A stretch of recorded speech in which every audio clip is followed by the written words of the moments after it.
Hey guys, welcome back to my channel. I am Danielle, aka Stitcherista here on YouTube, and today is Friday, April 15th. Today is tax day. Yeah, I filed our taxes last week, and we always owe because of me. And I had the money come out today. Yeah. But I wound up having off work today, and let me tell you, yesterday, after all of my just anticipating a problematic day, it was the best work day of the week. The backup people worked out fantastic. Everything worked out great. I was done work by 3:30. Let's go. Like, it really was a good day. If every day could be like that, oh my God. But then I think, well, if we don't have some really tough days, I don't really appreciate those kind of days like yesterday. I was so happy. And I did get some stitching done yesterday. So I am continuing, still working on my Primrose Cottage Stitches Spring Wishes. I'm going to stitch today because I'm off work today. We didn't get any work in. And we don't have anything to do until about 5 o'clock. And it's almost 1 o'clock here. So I did get some more done.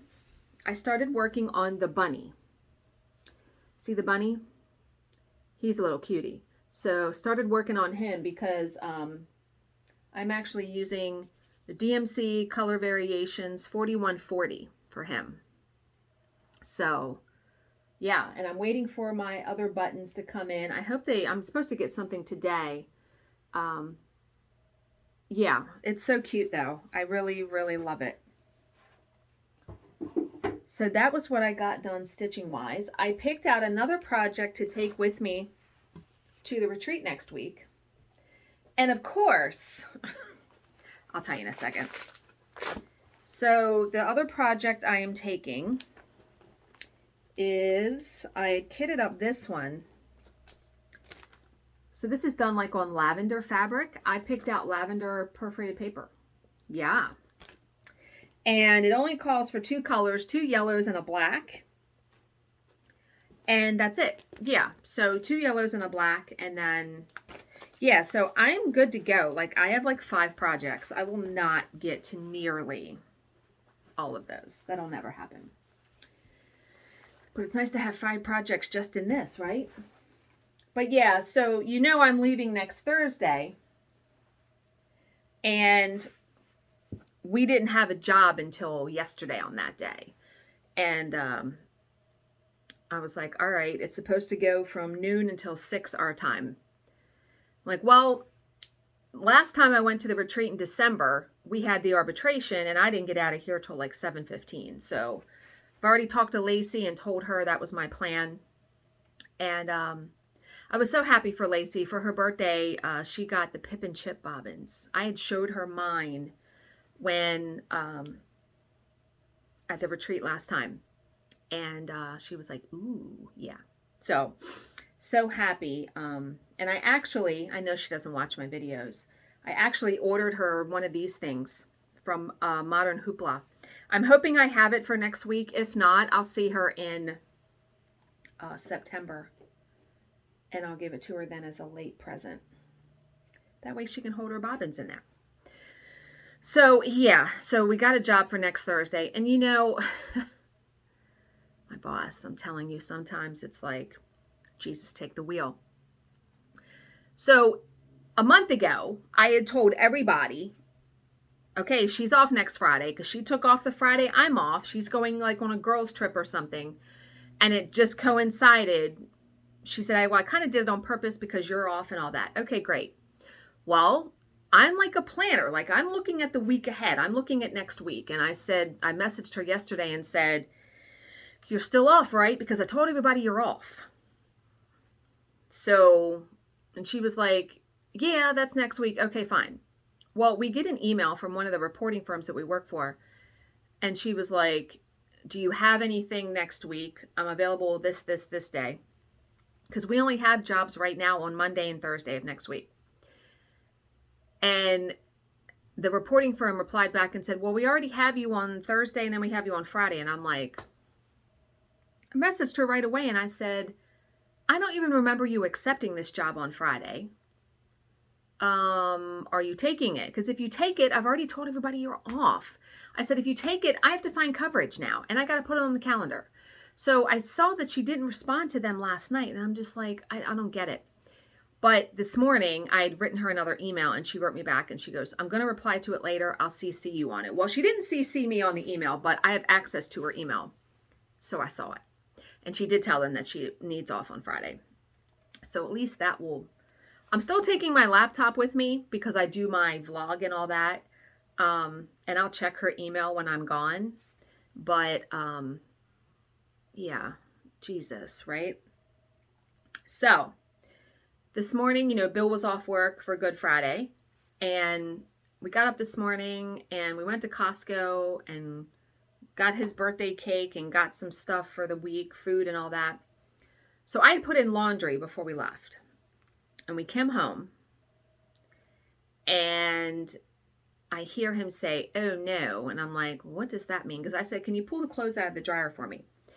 He has a habit of leaving pens in his pocket, in his work pants. And I don't fucking check pockets. I don't check pockets. You're lucky I'm even putting laundry in the washing machine. Well, I wore my white lifeguard sweatshirt yesterday. Pen all over it. I had to throw it in the trash. Yeah. I wasn't even going to try to get out all those spots. It was like a billion spots. And I looked at him, I said, just throw it away. Like, I'm just going to have to get another one. And then I looked at my pajamas that were in there too, ink all over that. I'm like, geez, but yeah. Yeah. So I get to order a new lifeguard sweatshirt. And I just went on there and ordered new pajamas. So guess that's what that means. Yeah. So he is out running some errands right now, and he's going to be doing something with our neighbor a little bit later before we go to dinner for his birthday and my stepdaughter's boyfriend's birthday. Remember I told you guys that I had a whole list of patterns I wanted to buy as in celebration of my birthday that's coming up next month. Well, I've already bought them because I have no self-control, right? So I want to show you because they all came in. That's a lot. I know, it's a lot.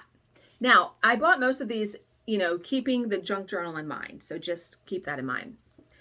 First is the trilogy All is Bright. Absolutely love the simplicity of this one. Love it so much. So many of these would be perfect on perforated paper. Yeah. And I also, believe it or not, you're going to be like, Danielle, what are you doing? I actually switched my color and cotton fabric of the month to 14 count. Yep, sure did, because I really love her fabric and I have a shit ton of 18 count and 20 count now. So why not build up a little bit of 14 count still? I love her fabric and I love her 14 count. That's what I'm doing the Primrose Cottage stitches on. I also got Tiny Modernist Mouse's Christmas decorating. Look at the mouse. She's got a Santa's hat on. Isn't that the cute? I love that border. Don't you love that? Another one for perforated paper. I got a bunch of the mouse ones. I got Mouse's Easter bonnet. Dude, she's got a hat on, right? I got Mouse's Schoolhouse because, oh my God, look at her outfit. And were you like me? Did you play school when you were a kid? I remember my grandparents one year, and I had to be like in second grade. They got me this big life-size chalkboard that was reversible. It was on like this big thing. You could spin it around. Oh my God, I loved that thing. I loved that so much. Used to play with that all the time. And then I also got Mouse's Love Letter. Love that. I love her dress. I'm going to have to pick up a DMC color variations for that. And Mouse's 4th of July ride. I think I have them all now. I love them. They're so cute. I mean, they are only, design size on 14 count is only 4.2 by 4.2. How can you beat that? I got some Lizzie Kates. I got Lizzie Kate, Whine a Bit. Dude, yes. Lizzie Kate's Where's the Party? Believe it or not, I stitched this when it first came out. And I don't know where it is because I had it hanging up on the wall and I don't see it. So this would be another good one to stitch on perforated paper. I know I have lime paper. I might be able to get some spray paint and kind of like look like hand dyed. Who knows? Lizzie Kate's Nevermore. I love the ones for Halloween. Love that one. Yeah. Lizzie Kate, I Can Drive a Stick. Because are you kidding me right now? Yeah. Wouldn't it be cool to get bats for the bat buttons for instead of stitching the bats? Might do that. One of my friends, Marianne, the one who made me the junk journal that's monthly, she messaged me the other day and said, for fuck's sake, I've just spent $45 on buttons. Oh, that's me. You know how much money I've bought buttons? You know how much money I've spent on buttons? Oh, and I keep forgetting. I think it's Idette or Idetta. God, I'm sorry. I can't remember. She got me a $25 Chick-fil-A gift card. Let's go. Yeah. So I'm going to be using that when I'm gone next week at the retreat. Yay. Okay. Lizzie Kate, Happy New Year. Just love the colors in that one. Lizzie Kate, for We Walk by Faith. Absolutely. Love that. And then I got a couple more Lizzie Kate and trilogy ones. Here's another Lizzie Kate Luck. Look at that. Look at that leprechaun. Isn't he so cute? Yeah. The trilogy Daily Reminder, Listen. I just loved the bird, and we all need to listen better, right? But loved the bird so much. Daily Reminder, Hope. And I was thinking about Bill when I got this one because of the anchor. And then I don't know why I never bought this one. Why did I buy that twice? Well, oh, because it is different. Oh my God. Okay, I'm going to show you guys. They look almost the same. I got the trilogy Happy Bunny Bunny Day.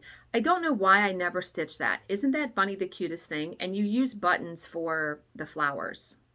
I love that bunny. Okay, so I got Lizzie Kate, this one, right? I just showed you. And then I got this one. Look at this one. Look how closely they resemble one another. They definitely resemble, especially the leprechaun. They're both very cute, though. And I love the ladybug on this one.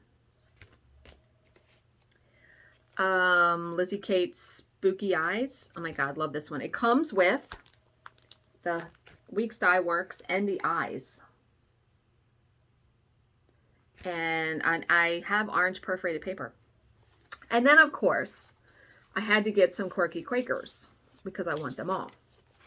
I got Hedgehog, which is so very cute.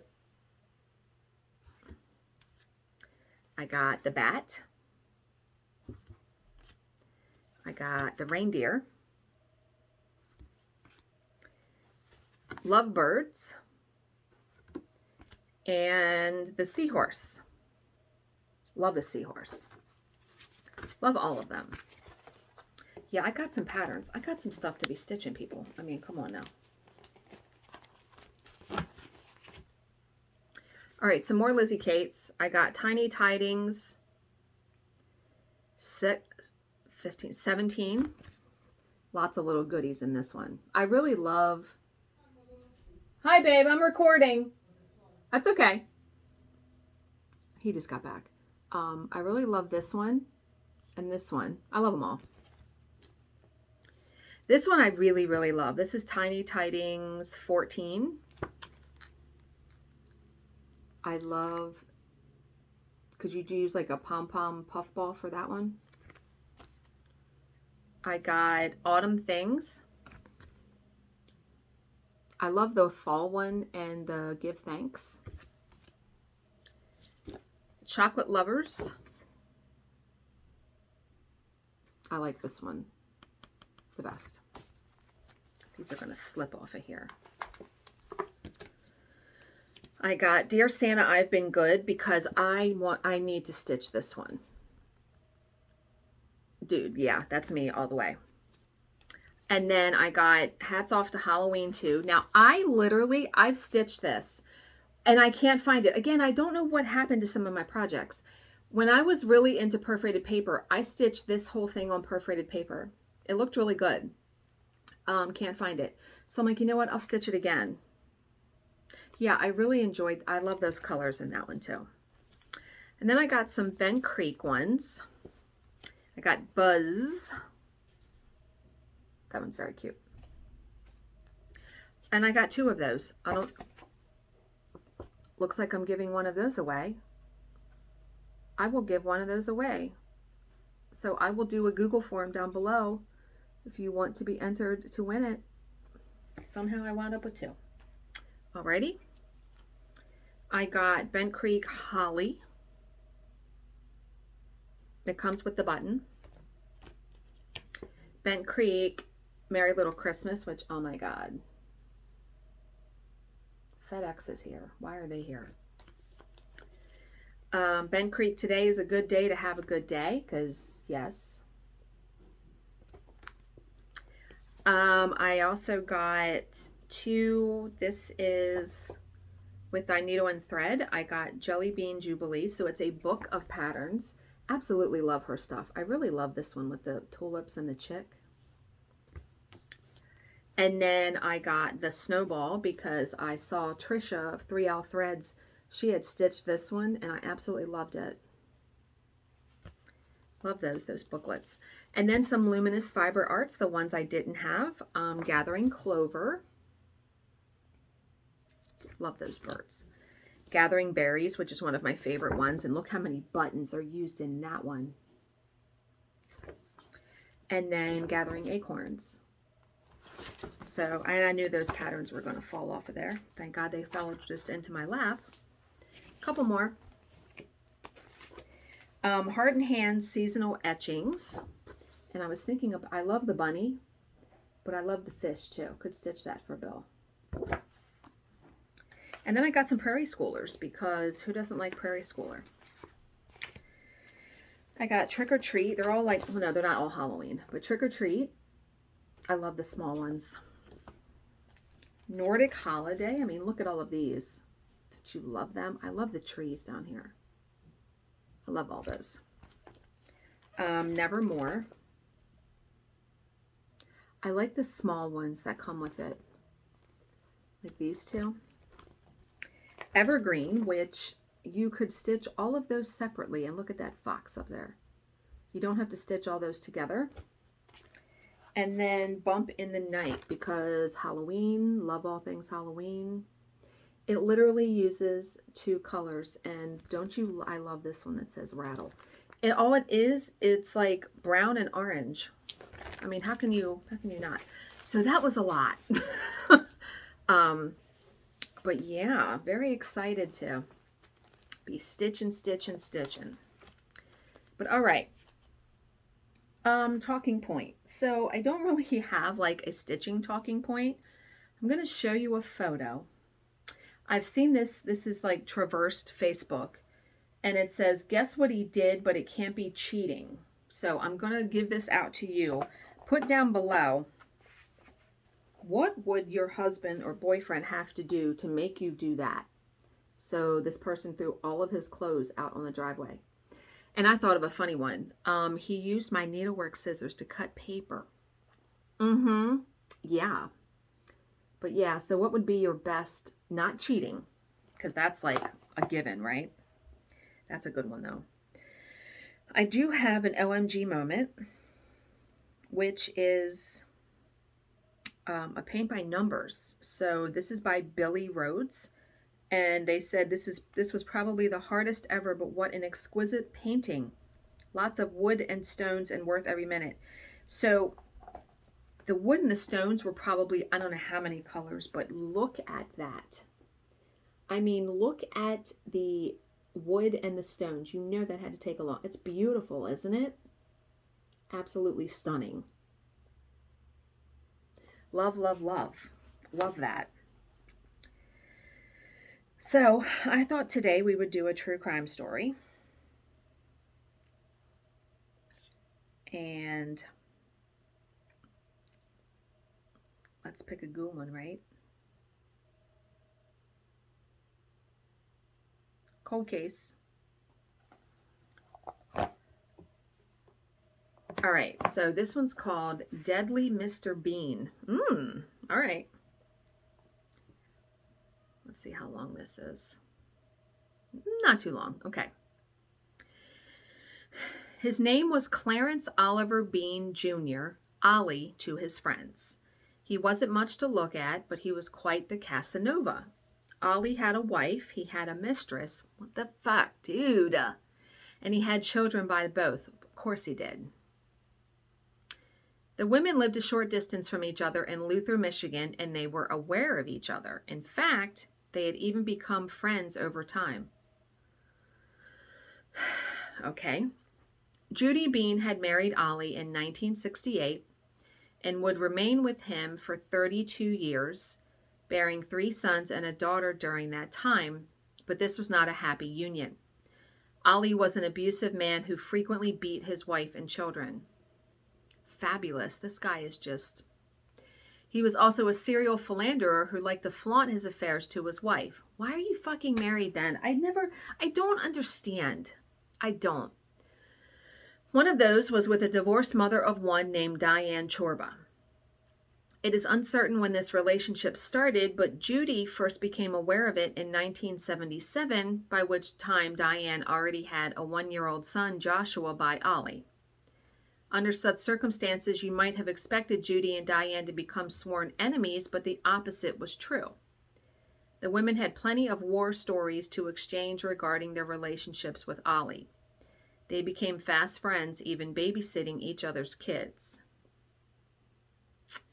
That had to have been an interesting arrangement.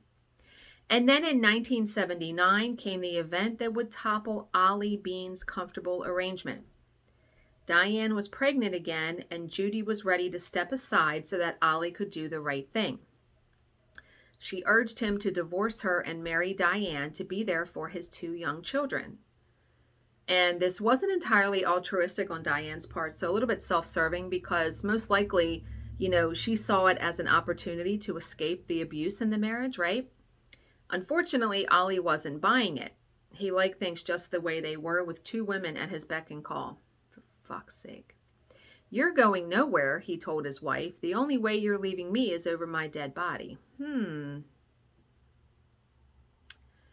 July 20th, 1979, police in Luther, Michigan, received a call from Diane Chorba's concerned relatives. Remember, she's the mistress. No one in the family had heard from Diane or from her children in over 2 months. What? Officers were dispatched to check it out and started with the name that Diane's family had given them, Ollie Bean. At the Bean residence, at least part of the mystery would be resolved. Diane's 13-year-old daughter, Victoria, and her 1-year-old son, Joshua, were living with Ollie and his family. As for Diane, while Ollie had an explanation for her whereabouts, Diane was dead. She had been killed in a plane crash. What? The story that Ollie had to tell went something like this. According to him, Diane had asked him to drive her to Big Rapids, Michigan, where she was meeting up with a friend. He had done this, he said, dropping her at Robin Hood Airport, just outside the city limits, on May 24th. From there, Diane and her friend were planning to take a flight to Chicago and to fly from there to California. They were booked on American Airlines Flight 191 the next day. The detectives already knew the rest. Flight 191 had crashed on takeoff from O'Hare on May 25th, 1979, killing 258 passengers and 13 crew. It was one of the worst air disasters in U.S. history. Oh my God. This story provided a convenient explanation for Diane Chorba's sudden disappearance, but was it true? And why would he not have told her family? Something's not right there. Investigators contacted the aviation authorities to find out. What they learned was more or less what they had expected. All of the air crash victims had been identified, and Diane Chorba was not one of them. Detectives then returned to question Ollie, who remained adamant that Diane had been aboard the flight. Then, when it became clear that his story wasn't accurate, he changed tack. Now he suggested that Diane might have boarded a different plane. Dude. "She's more than likely laying low in California," he said, hinting that she probably wanted to avoid her parental responsibilities. The cops did not believe a word of it, They asked Ollie to take a polygraph and he agreed, and the results were inconclusive. So in 1980, less than a year after Diane Chorba disappeared, Ollie Bean uprooted his family and moved them to Oregon, taking Joshua and Victoria with them. Here he would remain for the next 2 decades while he continued to work as a long-haul trucker and continued to make life miserable for his wife and kids. Jesus. The thing is, when you live by violence, right, it comes back to haunt you, oftentimes. In 1999, Ollie was involved in a domestic altercation during which shots were fired. A bullet hit him in the back, inflicting an injury that would leave him partially paralyzed. Really? One of his own children had wielded the gun. Ollie was still in the hospital recovering from his injuries when Judy contacted the authorities back in Michigan. She had information to share. She knew what had happened to Diane Chorba. Why did it take her 20 years to come forward? According to Judy, Ollie had been truthful about one thing. Diane was dead. Only it wasn't a plane crash that had ended her life. It was Ollie's murderous hand. He had killed Diane on May 24th, 1979, the same day he claimed to have driven her to Big Rapids. Oh boy. So Ollie had left home early that day, driving away at 5:00 a.m., telling Judy that he was going to Diane's house. He returned 3.5 hours later with Diane and Joshua in tow. He then handed Joshua to Judy, telling her to watch the toddler for a while. Then he and Diane departed. When Ollie returned some hours later, he was alone. He told Judy that he had killed Diane and that he needed his chainsaw to get rid of the body. When he was ready to leave again, he insisted that Judy accompany him and bring the baby with her. And Judy was terrified, afraid that she and Joshua were also about to be killed. Oh, yeah, I bet. But she had been with Ollie long enough to know that refusing him wasn't an option. The location Ollie brought his wife to was in a heavily wooded area off a remote dead-end road in Bristol, Michigan, around 9 miles from their residence. Here, he pointed out Diane's lifeless body lying face down in a depression made by an uprooted tree. The back of Diane's head was bloodied. Judy assumed that she had been shot. Ollie stooped over the body and removed Diane's jewelry, and then he fired up the chainsaw. For one dreadful moment, Judy thought that he was about to dismember the corpse right there in front of her. But instead, Ollie started hacking away at the tree trunk, and as it separated from the base, the root and stump fell back into place, covering Diane's body. Ollie then scooped some dirt in around the roots, and the job was complete. Wow. Later, as they were driving home, he told Judy that he had killed Diane because she had been pressuring him to leave Judy and marry her. She had threatened to take off with the children if he did not comply, and the way Ollie saw it, he had been left with no choice. Judy would later lead officers to the site where Diane was buried. The tree stump was there, exactly as she had described, but the space beneath it was empty. Cadaver dogs were then brought in and indicated that a dead body had once been there. It seems that Ollie had returned to the site to move it prior to his move to Oregon. So Ollie was charged with the first-degree murder of Diane Chorba in August of 2001, 22 years after Diane's death.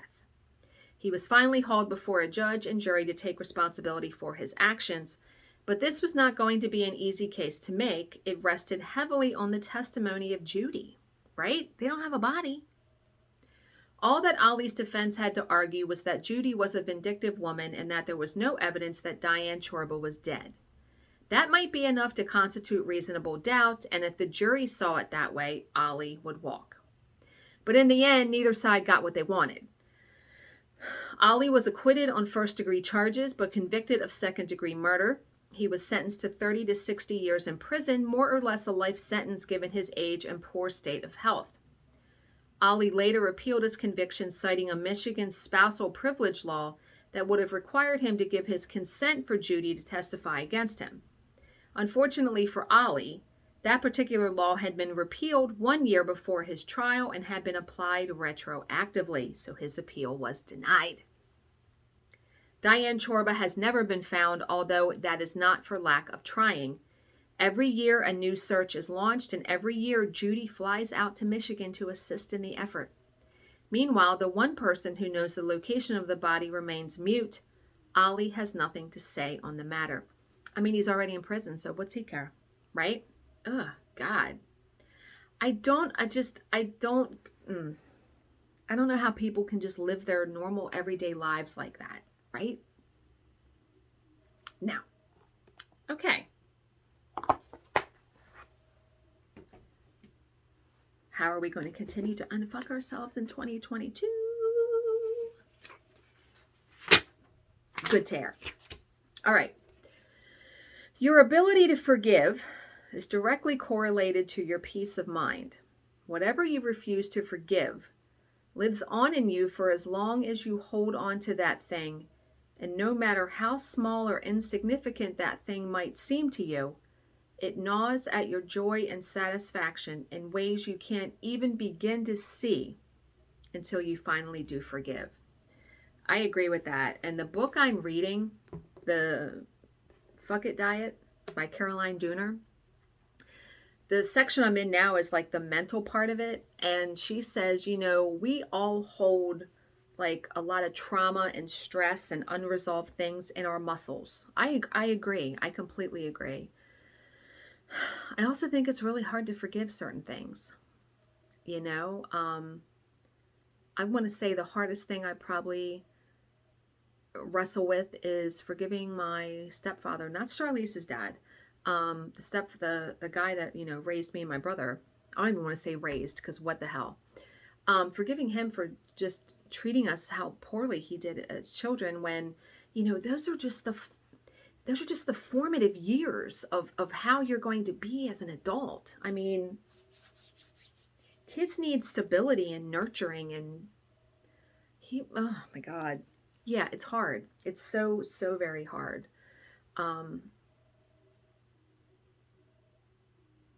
Yeah. Okay.